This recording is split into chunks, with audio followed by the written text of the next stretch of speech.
सवाल आप आगे से कभी ऐसी हिमाकत मेरे साथ मत कीजिएगा। आपने ऐसी हिम्मत दिखाई कैसे कि आप मुझसे ये पूछे? बिल्कुल गुस्सा होंगे। आगे से ऐसी हिम्मत मत दिखाइए। नहीं, हमसे आज क्या सीख लेकर जाएंगे? क्या ये देश हिंदू मुसलमान के बीच नफरत फैलाकर चलेगा? मोदी शब्द है क्या? अंजना मोदी हो गए थे बीच में आप।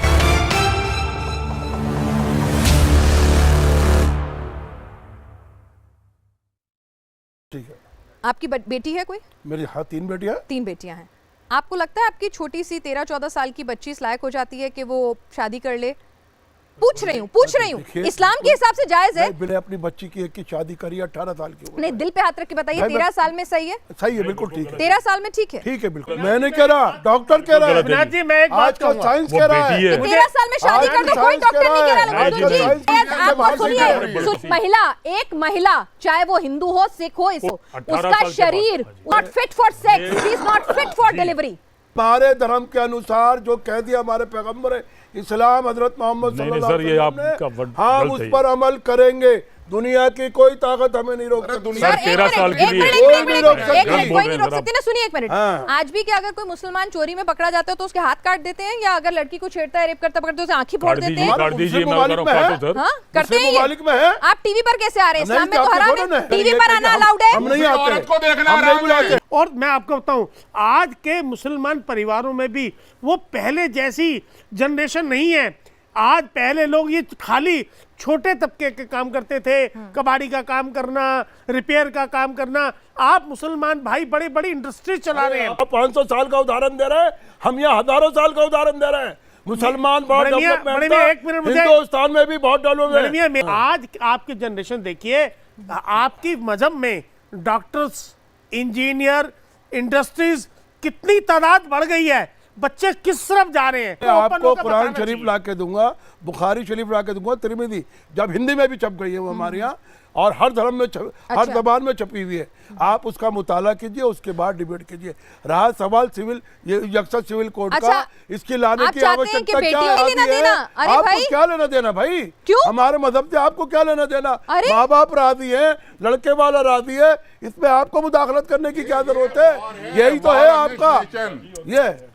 सर एक मिनट, मेरा एक छोटा सा सवाल है कि ये सवाल आपकी तरफ से है या बीजेपी की तरफ से? हाजमे में इतनी खराबी आ गई है कि आपको लगता है हर सवाल बीजेपी पूछ रही है। नहीं, सवाल अंजना कश्यप का है, और मेरा सवाल आपसे है कि ऐसे लोग क्यों कहते हैं कि कोई महिला नहीं नाच सकती है? भी सवाल आप आगे से कभी ऐसी हिमाकत मेरे साथ मत कीजिएगा। नहीं, देखिए अंजना जी, मैं ये बात इसलिए कह रहा हूँ कि इस तरह की साजिश है। मैं ये षड्यंत्र की बात कर रहा हूँ कि मुझे लगता है कि भारतीय जनता पार्टी भारतीय जनता आपको यहाँ पर बुलाया गया सवाल का जवाब देने के लिए कि अगर कोई महिला, एक सेकंड जी, इसमें अगर भड़कने कोई की महिला जरूरत नहीं बिल्कुल है, आपने ऐसी हिम्मत दिखाई कैसे कि आप मुझसे ये पूछे कि मैं सवाल किसकी तरफ से पूछ रही हूँ? आप क्या बीजेपी दफ्तर पहुंचे हैं? आपको पता नहीं आप कौन से स्टूडियो में पहुंचे? नहीं, बिल्कुल। बड़े और छोटे, आपका सर्टिफिकेट नहीं चाहिए, और आगे से ऐसी हिमाकत दिखाइएगा मत। सवाल का जवाब दीजिए। देश का नागरिक हूँ और आप नागरिक हैं, सवाल करना मेरा भी अधिकार है। ये नहीं है कि आप कीचड़ उछाले किसी पर। सवाल करना मेरा भी अधिकार, आपका हर अधिकार के साथ कुछ जिम्मेदारी होती है। संविधान पढ़िए। मैं संविधान के धार्मिक किताबों में इतने उलझे हैं कि आपको संविधान की खबर नहीं है। संविधान की बात, सवाल का जवाब दीजिए। मैं जवाब दे रहा हूँ। मुझे ये बताइए कि क्या आपको लगता है कि किसी के मंदिर जाने या मस्जिद जाने से या फिर पूजा करने या पंडाल में जाने ना जाने से मुसलमानों को कोई फ़र्क पड़ता है? लेकिन हाँ, इसी जगह पे पूजा पंडाल पे अगर अजान की आवाज़ सुनाई पड़ती है तो लोग कहते हैं कि हमें सेकुलरिज्म पे भरोसा नहीं है और हिंदुस्तान में सेकुलरिज्म नहीं चलेगा, और उनको पेट में दर्द होने लगता है। कौन है ये राइट विंग के लोग? कौन है ये भारतीय जनता पार्टी के लोग जिनको अजान से प्रॉब्लम है? क्या ये देश सेकुलर नहीं है? आप बताइए, क्या इस देश को आप सेकुलर नहीं मानती हैं? आप बताइए अंजना जी, मानती कि नहीं? पर सवाल का जवाब दीजिए। नहीं, मैंने तो दे दिया। लेने नहीं बैठे हैं। मैंने तो दे दिया। सवाल का जवाब दीजिए। मैंने तो बोलिए कि नुसरत का डिफेंस करना सही है। मुसलमानों को कोई फर्क नहीं पड़ता कि नुसरत क्या करती है। फर्क इससे पड़ता है कि भारतीय जनता पार्टी जो बेटी बचाओ बेटी पढ़ाओ का नैतिकता का हवाला देती है, नुसरत के बारे में कह रही है ना, वो ये जवाब दे कि एक बलात्कार पीड़िता बेटी जेल में चली जाती है और बलात्कारी हॉस्पिटल में उल्टे लेट के मसाज करवा रहा होता है।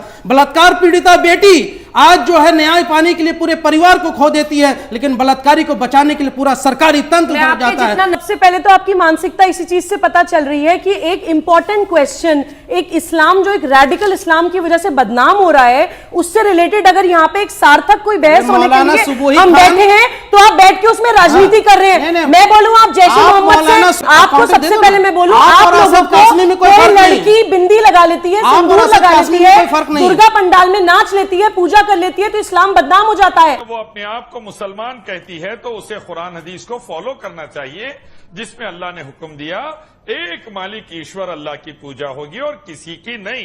किसी भी की पूजा अगर होगी वहां जाना, बैठना, उसमें हिस्सा लेना बदतरीन गुनाह है इस्लाम के हिसाब से और वेदा गीता के हिसाब से भी। इसीलिए समझाना चाहिए, एजुकेशन देना चाहिए, धमकी देना नहीं चाहिए। अगर इल्म की कमी है तो आप लोग अपने समाज में इल्म बांटिए ना, दहेज के लिए इल्म बांटिए। दहेज के लिए हमारी बहन बेटियों की शादी नहीं होती है, उसमें आप लोग इल्म बांटने के लिए नहीं आते हैं। क्यों आप लोग वो भी कर रहे हैं। आप लोग इल्म क्यों नहीं बांटने के लिए आते हैं? इस वक्त बांटना चाहिए कि दहेज लेना हराम है, इस्लाम में दहेज लेना हराम है। हमारी बहुत सारी बेटियों बहन बेटियों की शादी नहीं होती है, तो उस पे तो आप लोग काम नहीं करते हैं, इस पे आप लोग नहीं करते हैं। आप लोग उस पे चर्चा क्यों नहीं करते हैं? शराफुद्दीन, आपके नाम में भी शरीफ शब्द है। थोड़ा सा जब महिला बोल रही है तो सुन लीजिए, थोड़ा सुन लीजिए। मोदी शब्द है क्या? अंजना मोदी हो गए थे बीच में आप। इलियास शराफुद्दीन, आवाज बुलंद हो जाए तो आपके पैरों के नीचे की जमीन खिसकने लगती है। आपसे ये सवाल पूछ रही हैं, उसका जवाब दीजिए, इधर उधर मत भटकिए। पसंद है तो मुझे ना बुलाया करो। बिल्कुल। सच्चाई सुनना है तो मुझे बुलाओ। बिल्कुल। सच्चाई क्या है यही सुनने के लिए बुलाए हैं, क्योंकि आप जैसे लोगों का पर्दाफाश होना बहुत जरूरी है। मोदी जी हिंदू है, मोदी जी हिंदू वो हिंदू नाम के हैं, वो सभी लोग वेदा गीता फॉलो नहीं करते, मासूमों को मरने दे रहे, गरीब किसान को मरने दे रहे। आप लोग अपने समाज को पहले संभालिए, आप लोग अपने समाज को संभालिए।